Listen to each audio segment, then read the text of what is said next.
present here in the arena area, media area for the Magic Valley Comic Con. They're just doing their cosplay interviews right now. They have the cosplayers on the stage. I will be up next. Shouldn't be too long, but I decided to go ahead and go live anyways to give everybody, so you're not sitting in the waiting room too long. As you can see, it is quite busy today, but not quite as busy as it was yesterday. The vendors have all dispersed. Also, I never did find the live music yesterday, so I didn't get to check out the bands or DJs or any of that, so that was annoying. But there's so much. It's a pretty big mall. It's not the biggest mall I've ever been in. I think Dallas has that. Maybe Salt Lake City, they had a pretty big mall. But it's still a decent sized mall for the size of town we're in, and pretty well alive, not this alive on a weekday, but all of the businesses are still functional, and there's everything you would expect from a old school traditional mall. Even a functional food court, which I've not seen in a mall for ages, because every mall I've been to in the last several years has more or less been a ghost town. So lots of cool costumes. They got people lined up right now for the interviews, cosplay interviews. So they'll be doing that for the next few minutes. So it is a little bit noisy. I apologize for having to turn comments off, but there are children present, so comments can get out of hand during live events such as this. So, let's just be respectful if we can. The stream will be available post-stream as a video for those to watch later. You can leave comments at that time. I don't know if they'll still be disabled, but if they are, I'll try to re-enable them. And if not, then I apologize, because I don't fully know how to work YouTube's settings, because they keep moving stuff around. Yesterday I talked mostly, excuse me, about my books. I talked about Goldfish on the Mountain, which is my first published horror thriller novel, and then I talked a little bit about From Potato Farms to Cornfields, which is my collection of scary stories and spooky poems. Today I'm going to sort of recap that for anybody that missed yesterday's stream, or anyone who's present today that wasn't present yesterday here at the event, as well as get a little bit into my history as a writer, my background as a writer, and a little bit about my writing process and how I came about with the ideas that I have. And usually how I go about writing, whether it's a book or a blog post or a YouTube video or a news story or whatever, because you have a different process for different things. So it should be, there's 1, 2, 3, 4, 5, 6, 7, 8. There's about 12 people in line, give or take. They're giving them 2 or 3 minutes each, so it should be about 20, 30 minutes plus. But we'll see, because it looks like there's a lot of kids, so I imagine those interviews will be pretty short. So please bear with me, I will be on stage shortly. We had a scheduling snafu. I don't want to blame anybody, but I agreed to let this group go first because they were late for their slot, so it'll work out for everybody, I hope. So I do apologize for that. You can see I'm sweating. That's partially because of the hat and the dress I'm wearing, but also because it is still tremendously hot outside for some ungodly reason, even though we are in the mountains. Well, we're in the valley, but we're still high up elevation-wise, and we are in the desert, which you would think is hot, but usually isn't, because we're close to the Pacific Northwest. We're near the Southwest, because we are north of Nevada, which is, it is what it is. But nothing I can do about that, unfortunately. We got some really amazing costumes. We got a Deadpool running around. We got a Wolverine, it looks like. I've seen Iron Man in a mostly functional Iron Man costume with lights and mechanical bits. I see a lot of princesses and, I've seen quite a few Pikachus. That's to be expected. Yeah, all the shops are open and giving people sales and discounts and bonuses and cool stuff, giveaways, and just a fun time. This is only the second ever,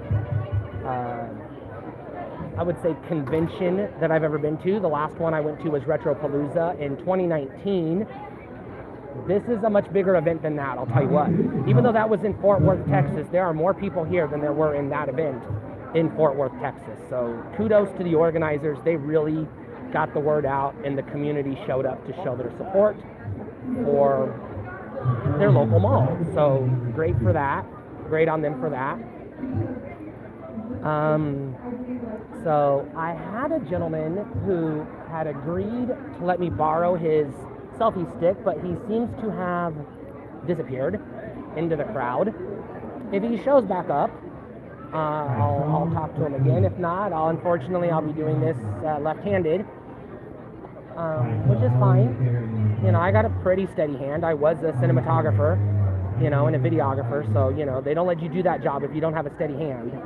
So,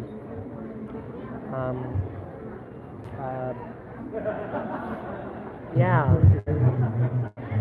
It looks like we're about, I'd say about 10 minutes or so away from me going on stage. Hopefully they introduce me correctly.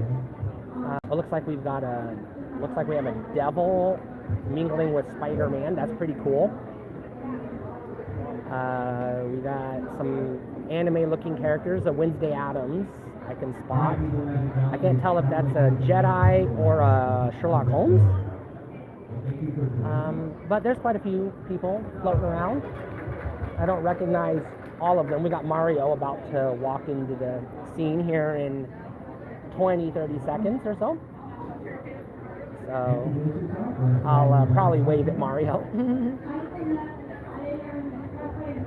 Oh, Mario's going around the corner. So, yes. You and I'll be back. All right, thank you. The gentleman brought me his selfie stick, so I will be trying to attach the phone. In fact, I'm going to go ahead and do that now while I'm... Can I turn this? Nope, it won't let me turn it while I'm streaming. That's going to be a problem. Let me see if I can figure this out. I have never used a selfie stick before, so I do apologize for that. Trying not to hit the buttons. There we go. Tighten it up a little bit. Can I tighten it up a little bit? Yeah, there we go. Alright, so that'll be... I'll have to stand up from here on out. That's okay. So, yay, the guy came through, so that'll definitely stabilize the video. So, yay, I'm happy for that. I hope I'm not rambling at this point in time. I know I went a little early. I was scheduled at 2 o'clock, but like I said, because of the situation, I went ahead and let them go first. Because I was going to need a little more time probably than they are, but I don't know how long I'll be able to talk to a possibly disinterested audience, but we'll see. Looks like they've got a couple more kids getting in line. So, fix my hat.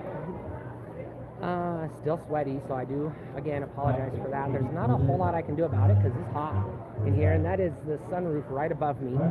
You can actually see the glare from it in the video. So, not a whole lot I can do about that. Oh, excuse me, let me see if I have some Tums in my purse. Because I'd hate to get up there with some heartburn and some gas. If you're going to be public speaking, Tums are your best friend, as well as a bottle of water, which I've already consumed.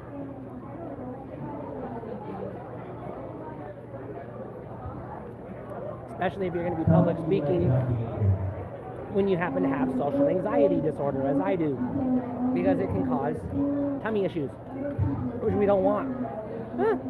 If you've ever seen Stand By Me, you know why stomach issues in a public speaking event are a bad idea. And if you haven't seen Stand By Me, go watch it. It's a damn good movie. Might have to do a list of Stephen King movies, because it is technically a Stephen King movie. But that's another day. That's another video for another day.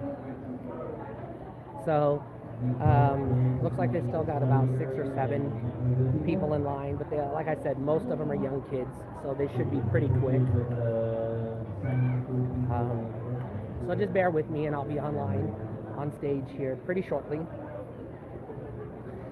If you want to check out my book and you haven't yet, my horror thriller is called Goldfish on the Mountain.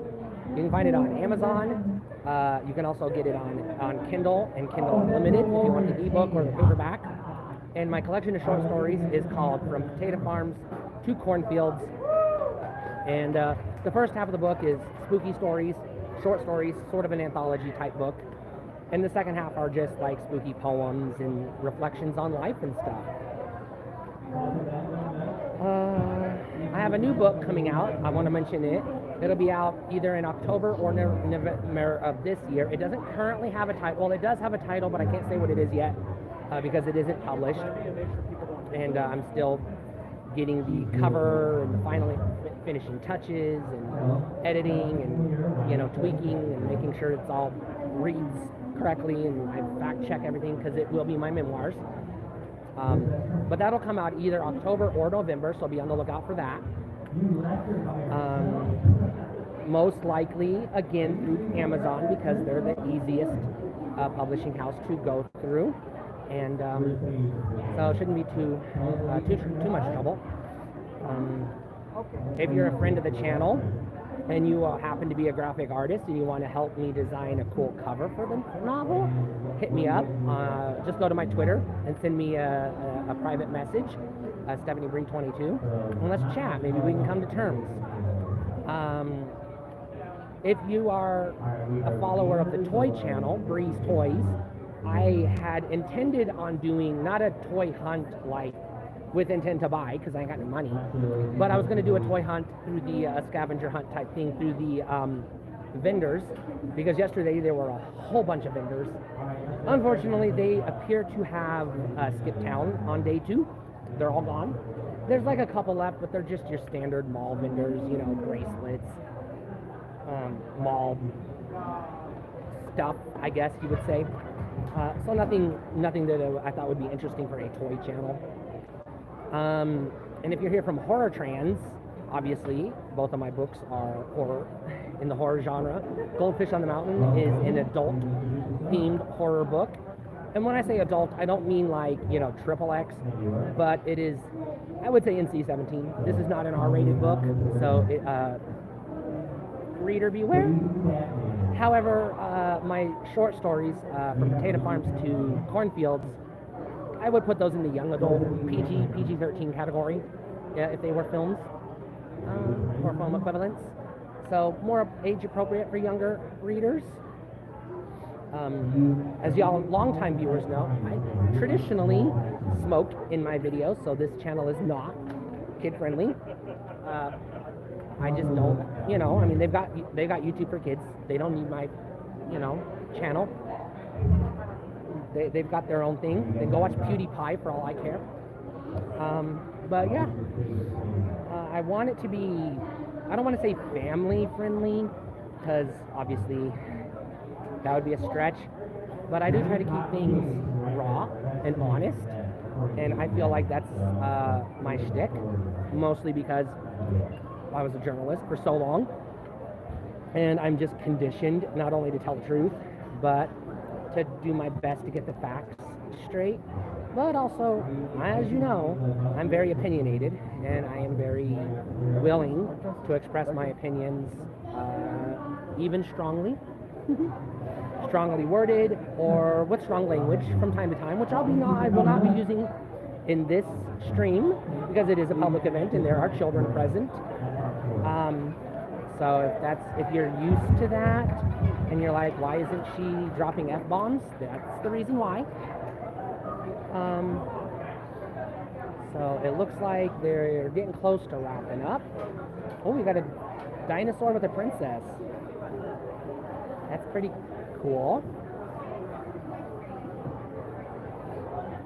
Okay, so this stream will be longer than yesterday because I haven't even gotten on the stage yet.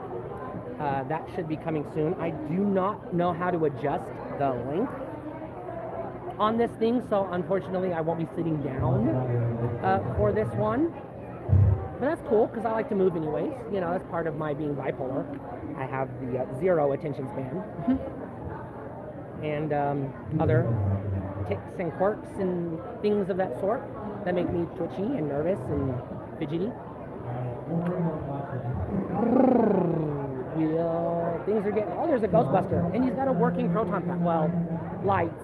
When I say working, obviously I don't, because we're in the real world. It's a sci-fi convention, but obviously there's no like actual magic or superpowers. So when I say something's working, just know that I mean it's got like lights and components, and it looks like it could be used as a prop in the movie. So he had a working proton pack. This guy is I want to say Mandalorian or probably Boba Fett. I don't know the difference. I'm sorry. I don't watch The Mandalorian. And Boba Fett was in like 10 minutes of the Star Wars movies I did watch. So I don't really know a whole lot about him. He showed up in some of the books, sidebar. But I never read none of the comics, and the only books he showed up in were like those anthologies, which, you know, I'll be honest with you, they weren't great. You know, Tales from the Cantina was okay. The other two, no. They were not great. Most of the other, 70% of the other books in the Legacy Expanded Universe, I would say were good. But obviously nothing is perfect and not everything Star Wars is great. We know this because of the bullcrap fan fiction that Disney has been putting out. Caught myself, almost said a bad word, so I apologize to any children in the area. I've seen this character before, but I don't know what they're from. They just walk by. They walk by the other way. I was going to say they might come into view. There's a lot of characters that I know I've seen in memes, and probably like in YouTube videos maybe, but I don't know what they are, especially the Pokemons. I recognize Pikachu. All the other Pokemons, I couldn't identify none of them. I couldn't even tell the difference between a Pokemon, Digimon, or whatever they are in the Monster Hunter series. They all look the same to me. I apologize for that. Pokemon is just not my franchise. I have pretty close to zero knowledge of the franchise, so like I said, I can recognize Pikachu, but that's just about it. So who knows? There may be more Pokemons running around than I know. I just wouldn't recognize them. I actually had one person tell me they were a Pokemon, and they did not look anything like the Pokemons I've seen before, so I just had to take their word for it. Which you kind of sort of have to do. I've had one person compliment my dress, so I'm going to step back a little bit so you can see the dress. I don't know. A little bit. I'm not in costume, so nobody's asked me if I was wearing a costume. I was planning on dressing up like Dawn from the Dawn comics, the goddess Dawn, the redhead with the tears in her eyes. I got the wig and the makeup, but I couldn't find an appropriate dress to wear for that costume, and her costumes are pretty form-fitting, and I don't have her figure. So I changed my mind last minute, and I was like, you know what? I love reading about Dawn, but I can't pull it off, so it is what it is. You know? Looks like they're getting about ready to wrap up. They only got like 3, maybe 4 more. I can't tell who's in line and who's just standing there with their kids. Because some of these don't really look like costumes to me. But again, like, I don't watch anime, so maybe they're an anime character I don't know about. I don't know.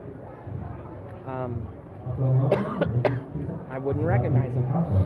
I did see a Link from The Legend of Zelda yesterday, and I've seen Mario running around today, earlier. But like I said, I haven't seen a ton that I recognize. It's Wolverine and Deadpool are conducting the interviews on stage right now. Deadpool, well, actually he wandered off, but Wolverine's right over there.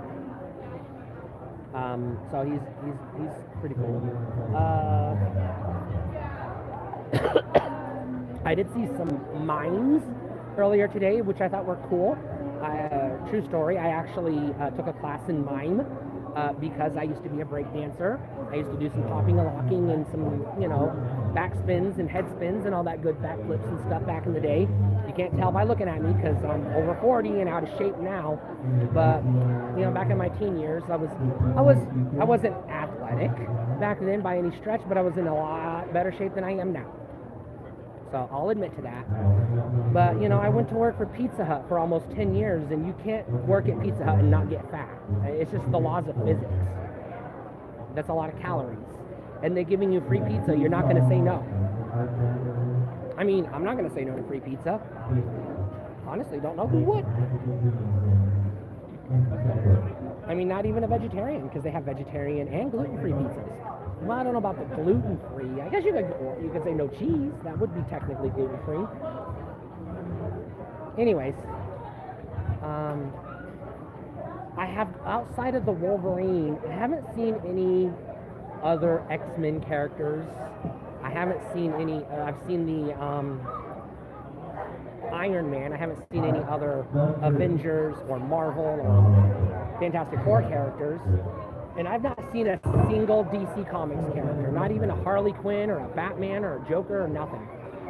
So I don't know why that is. Maybe those costumes are more complicated. I don't know. I have seen several of what look like either Boba Fett or Mandalorian.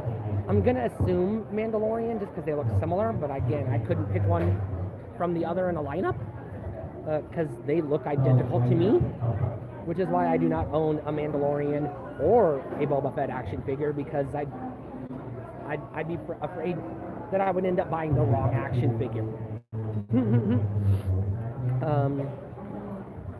So it looks like we got one interview left, and then I should be on shortly after. Of course, they'll have to clear the stage. So give me about maybe 6, maybe 7 more minutes, and then I'll be on stage. So I'll just keep talking until then.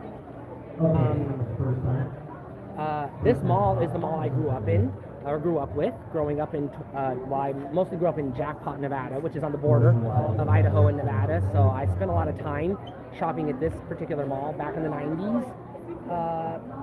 The structural of the building is the same, and the layout is mostly what I remember, but some of the businesses have moved. A lot of the businesses are gone and replaced with new stuff. So a lot of the businesses I frequented back in the day, rest in peace, they are no longer among us.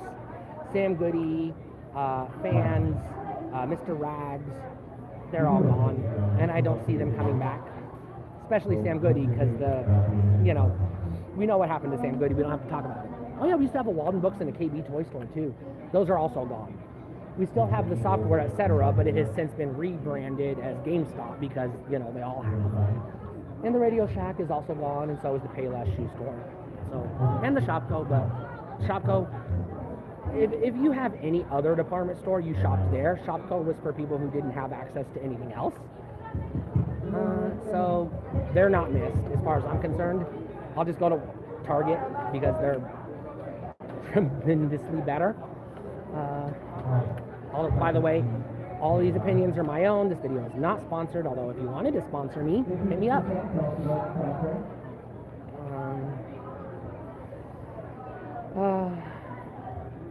Alright, they're on their last interview, so this should just be a couple minutes. I can't tell what he is. Is he Frogger? No, he wouldn't be Frogger, because who the hell knows what Frogger is these days? Probably a Pokemon or a anime character that looks like a Frogger. So, I don't know. I obviously can't show you the stage because I'm not cleared for that, because I'm not on stage right now, and this is somebody else's event. But I'll be on stage here shortly. It does look like some of the booths have packed up and people are thinning out, so we are getting close to the end of the day. That bodes well for my social anxiety because it means I won't be too crowded when I go live. So that should be coming up pretty soon. I really wish I could have turned the comments on, but the YouTube app on the phone does not let you put restrictions on the comments like I'm used to, and so I couldn't risk it. So unfortunately, I don't know how well the audio is. I'm sorry. I hope it's well. Obviously, I'll be able to watch the video playback later today and pray to the gods that it's working. But I will have a microphone and a speaker projecting my voice when I get on stage. So, and I'll be away from the crowd, and I'll be actually up on stage a little distance from the people in the background noise. So the audio should be theoretically better once I get on stage. Should be coming up pretty soon, hopefully. So it looks like they are finished. Everybody's clapping, and so I will. I'll be going up here in just a quick second.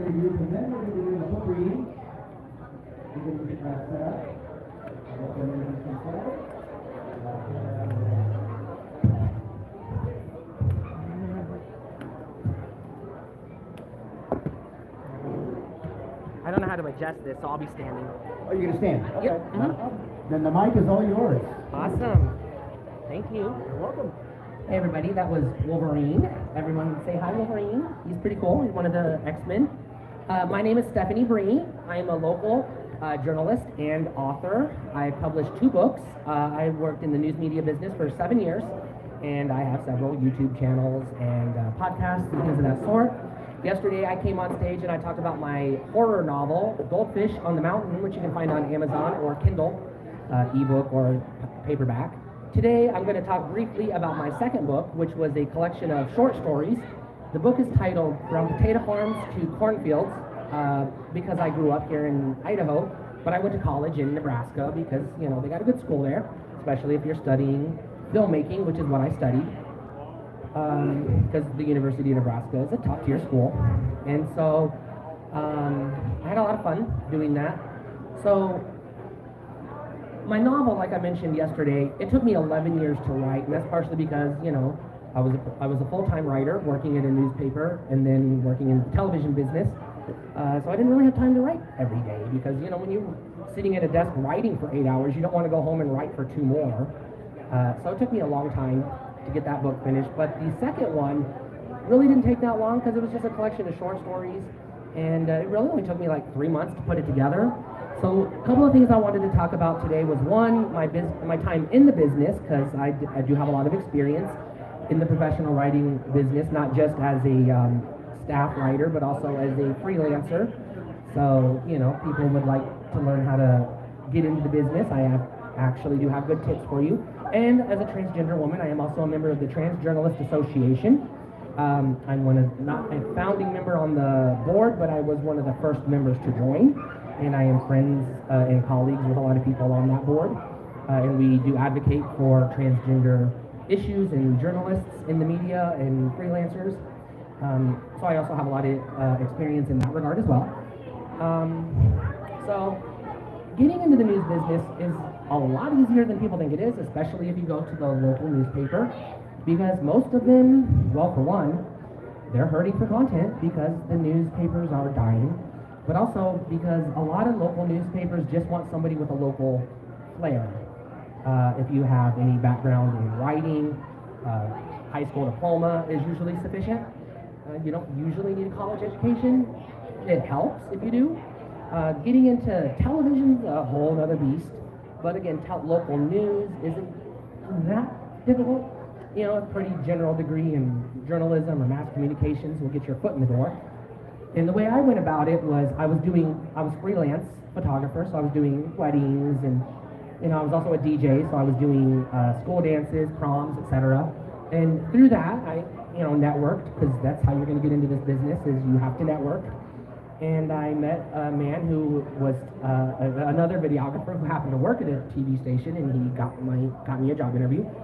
And I started at the bottom as a video editor and then camera operator, and worked my way up all the way to assistant producer and then television producer. And I've produced several television shows, mostly news, but also some local stuff, not new stuff. But it was all in either Nebraska or Dallas, so probably nothing any of y'all have ever seen.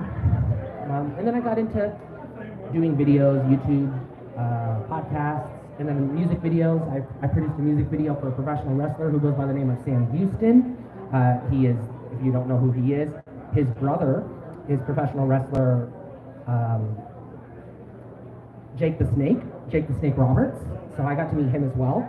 So in the business, I got to meet a lot of people, and like I said, it's all about who you know. Networking is big. You do have to have talent, so don't let me steer you wrong. If you can't write, they don't give a crap.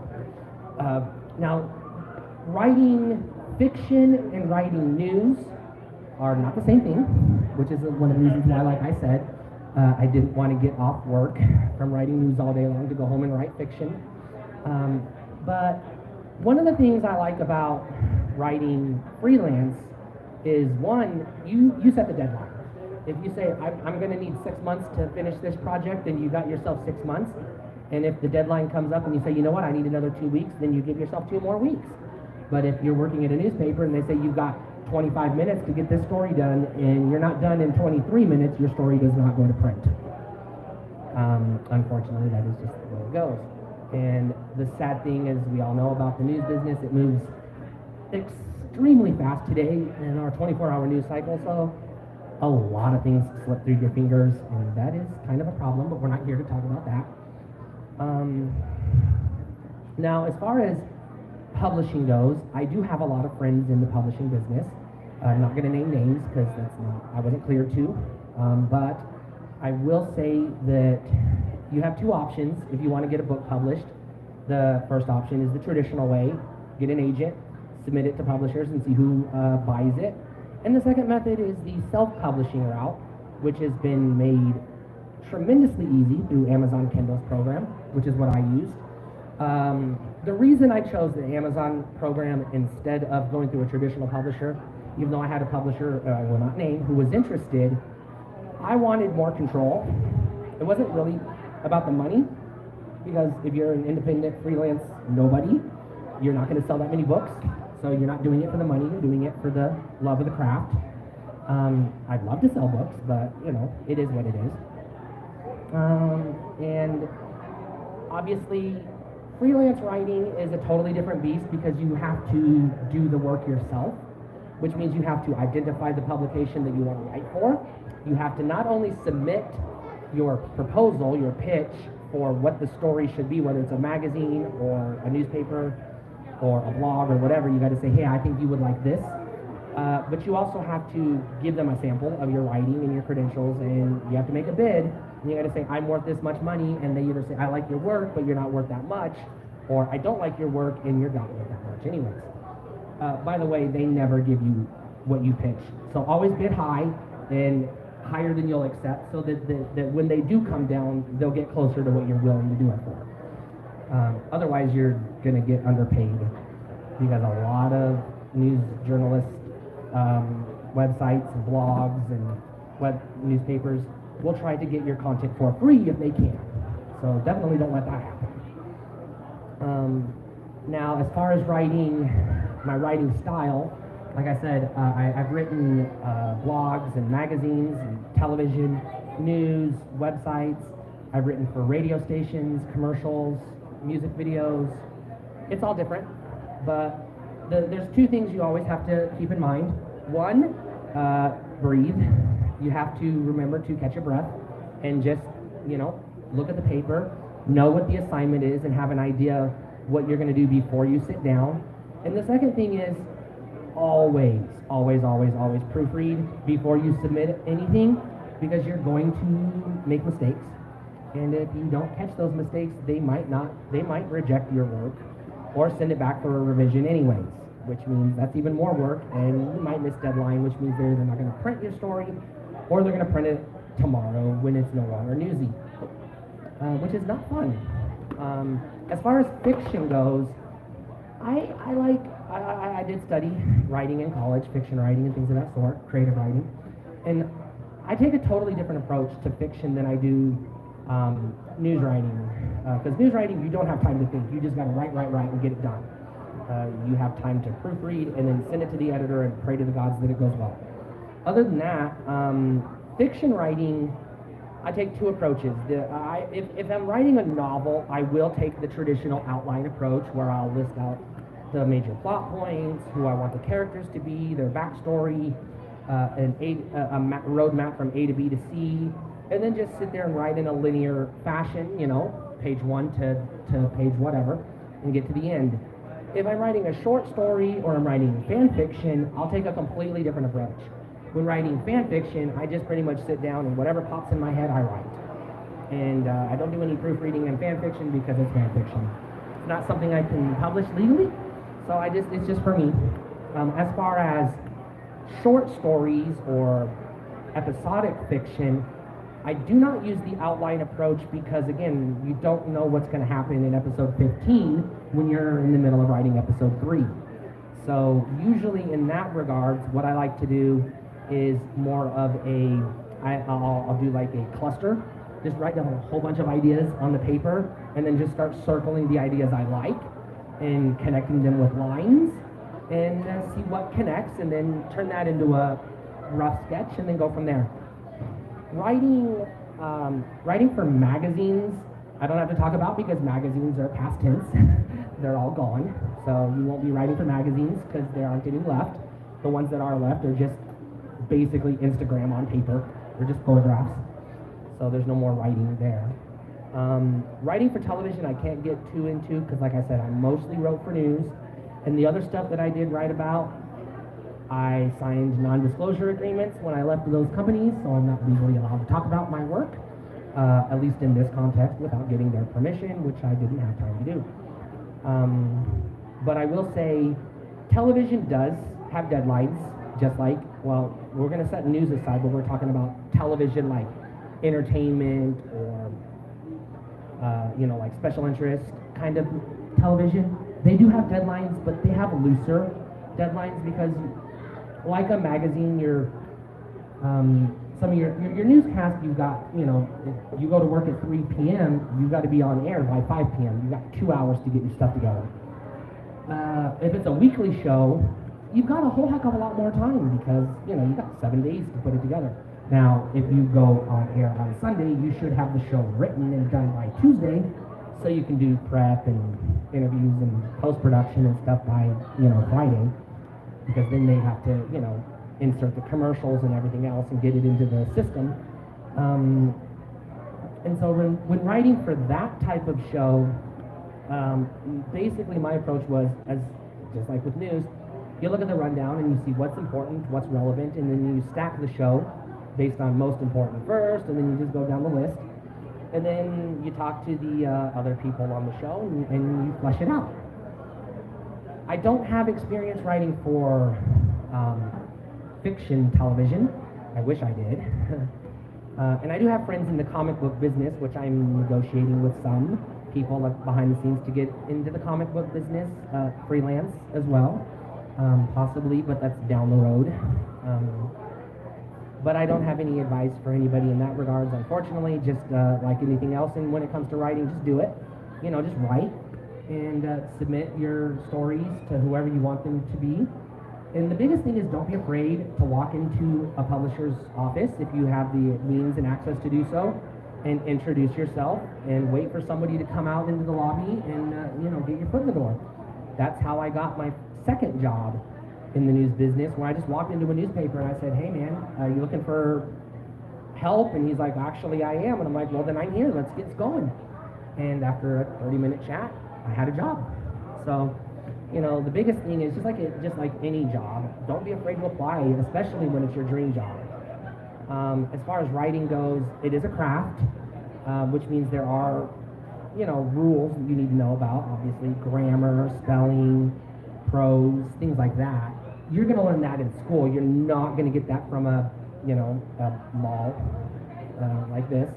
But the other stuff, your gut feelings, things like that, do listen to your instincts, but always, especially if you're doing something that involves facts, double check, and then triple check if you have the time, and then pass it on to somebody else and have them look over your work, because if you don't have a second pair of eyes on it, that's how mistakes get made, especially in the fast-paced news business. And unfortunately, mistakes do get made, and that's why our society is kind of the way it is, because people don't like it when mistakes get made in their news. And it's not fun. I'm going to go ahead and open it up. If anybody has any questions about, working in, either as a news reporter or staff writer or freelance, or you want ideas on how to write fiction or anything like that, go ahead and hit me up, and I'll be here, for a few more minutes. Also, thank you everybody for coming out. I know everybody is excited for this event.